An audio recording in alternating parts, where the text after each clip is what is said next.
So hello everyone, I'm Bowen Duan, and today I'm here to present our work on transitive array and efficient GEMM accelerator with result reuse on behalf of the first author because he couldn't come to ISCA due to the visa issues. So the presentation will include 4 parts, and let me start by the background. As we all know, deep neural networks models, especially the large language models, have achieved great success in many tasks in the recent years. However, as the model size become larger and larger, they are difficult to implement on the resource-constrained devices. So therefore, the quantization becomes a key technique to accelerate the large language models because it can effectively reduce the model size and the computations. So for example, if we convert a model that originally used FP32 into 8-bit integers, so we can save about 4 times memory reduction and 16 times of the computations. In practice, we always quantize the model's weight, for example, from the FP16 to the int4. And then we will do the matrix multiplication using the integers. And based on the quantization, a great deal of previous works use the bit slicing to split the original weight matrix into multi-bit planes. For example, they split the 4-bit weights into 4 1-bit planes. And when we do the GEMM computations, we can simply skip the zeros in each bit planes, and this is the bit sparsity. So with 50% of bit sparsity, we can immediately get 2 times speed up compared to the dense GEMM. So the question is the bit sparsity enough? So we found that there are still a lot of redundancy exists in the bit sparsity. So we propose new sparsity opportunities, the transitive sparsity. The key idea is to reuse the output results to save the memory, to save the computations. So here is how it works. For example, in the following binary weight matrix multiplies with the input vector. We first compute the row 3 with the input. And we will only need 1 times of accumulation to get the results, -2. And then we can reuse this result and transfer it from the row 3 to row 2, because the -2 also serves as the partial sum for the row 2. So with another accumulation, we can get the result of the row 2 with the input vector is 2. So propagate this idea, we can further transfer the result to row 0 and finally row 1. So, and we can get the final results with only 4 operations. This is much less than the original GEMM operations that use 16 times of the computations and the bit sparsity that use 10 times of the computation. So because the results are transferred from a row to another, so we call this transitive sparsity. So although the transitive sparsity can save a lot of computations, it faces 3 main challenges. So the first challenge is we need to reorder the computation to reuse the results. So in this example, we must begin by the row 3 and then row 2, and the wrong computation order will destroy the reuse. And second, as I show in the example, the reuse of the results itself is in serial, but we still want the parallelism in the computation. And the third challenge is that the generation of the exclusion order itself must be effectively. Otherwise, it will damage the total throughput of the accelerator. So to solve these challenges, we propose our scoreboard unit. We start by represent the transitive sparsity. So we define each input activation rows as the transitive rows or the trans rows. And we use high-speed unsigned integers to represent the high-speed transitive rows. So, and then we observe that for the rows that can reuse the result, they follow a strict partial ordering with 1-bit flip. For example, we can reuse the result from row 3 to row 2. So we find that for the row 3, it will be represented as 2, and the last significant bit of 2 flip from 0 to 1, and we will get the 3. So based on this partial ordering, we can use a Hess diagram to represent the relationships among all nodes, all rows. So as shown in the figures, and if there is a connection between the nodes, that means these nodes can share the reuse. So based on the Hess diagram, we define the following terms. First is the prefix and the suffix. So for the prefix means the parent node in the graph, and the suffix means the child node in the graph. So for example, the 2 is 3's prefix, and 3 is 2's suffix. And for the and then we define the distance. So the distance is the differences in the levels, and it will change dynamically.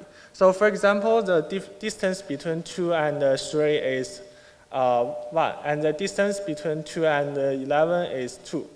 And the distance between the 4 and 14 is also 2, because the 12 is absent. So the distance also represents the operations we need to get the results from the lower level to the higher level. So based on this representation, we design the scoreboard algorithm. So first, we sort each input rows with the pop count by the number of ones. So we can divide them into different levels. And then we record the present nodes in the Hess diagram. And after that, we run a forward pass to connect all possible nodes. We connect all nodes that present or have a prefix to their suffix to next level. And we will run the forward pass from the level 1 to level 4 until we get all possible connections. And after the forward pass, we will run a backward pass to turn the graph, and we only keep the nearest prefix for each node. So for example, for the 15, we will keep the connection between the 7 and 14 because these are present nodes, and the distance between there is 1. So we will keep these 2, and for the nodes that do not have a present prefix, we will only select one prefix with distance larger than 1. For example, for 14, we select the 6, and to avoid the redundant pass. And we will run the backward pass from the level 4 to level 1 and until we get the all possible paths. And the last step is that we will balance the paths. This is to say, for example, the 15 has 2 connections, 7 and 14. And we observe that the 2 appears in the input trans rows 2 times. So we will divide the 15 to the 7, keep this connection to make the workload balance. So after this balance process, we will split the original Hess diagram into 2 independent forests. We call this forest as a line. So based on this line, we will solve the above challenges. So first, the popcorn ensures the exclusion order by divide the rows into the different levels, and we will process from the low levels to higher levels. And the parallelism of computation is achieved by that the lines are independently. So for example, in this graph, we can compute the 2 different lines in parallel. So, and at last, the generation of this scoreboard unit can be efficiently supported by the hardware architecture, and its complexity to the input rows is linear. So after solve these problems, we will move to the transitive array architectures. So it includes two main parts: the scoreboard unit that generates the transitive sparsity information, and the trans-array PE units that compute the results. So for the scoreboard unit, we introduced it before, and we can support both static and dynamic scoreboard. The difference between them is that the static scoreboard processes the data offline, and the dynamic scoreboard will process the input rows online. So for the dynamic scoreboard, we design a hardware architecture for it, and it contains the prefix and suffix translator, and it can encode or decode for prefix and suffix effectively. And to meet the total throughput, we design a 8-way parallel scoreboard to make sure that it is always faster than the computation unit. And also in the actual architecture, we use 8-bit scoreboard, and in the example, we use the 4-bit for a better understanding. So then we move to the transitive arrays compute unit, and it includes two main parts: the dispatcher that uses the scoreboard information to dispatch each row to the processor, and the processor that computes the perfect results and the final results. And the processor also includes two kinds of PEs: the perfect PEs that generates the perfect results, and the accumulation PE that accumulates the final results. So the whole data flow is as follows. First, we tell the GEMM computations with the scoreboard information and send them to the transitive array unit. And then we match the perfects for each row, and we use an XOR gate to print the redundant computations. And finally, we use the perfect results for each node and add only one input element each time to accumulate the final results. So now let's move on to our evaluation results. We compare our transitive array with several previous bit slicing architectures and dense accelerators on the Llama series with wiki text dataset. And first, we explore the telling size. We found that the larger telling column size or the bit length of the transitive rows will make the transitive sparsity better, but it will also introduce a higher overhead to the scoreboard unit. So this is also similar for the telling row size. And second, we also compare the difference between the static and the dynamic scoreboard. So we find that when the telling row size is small, the dynamic scoreboard has much higher efficiency than the static scoreboard. And because the dynamic scoreboard is transparent to the GEMM programming and model users, we finally choose the dynamic scoreboard in our design. And then it's the model accuracy.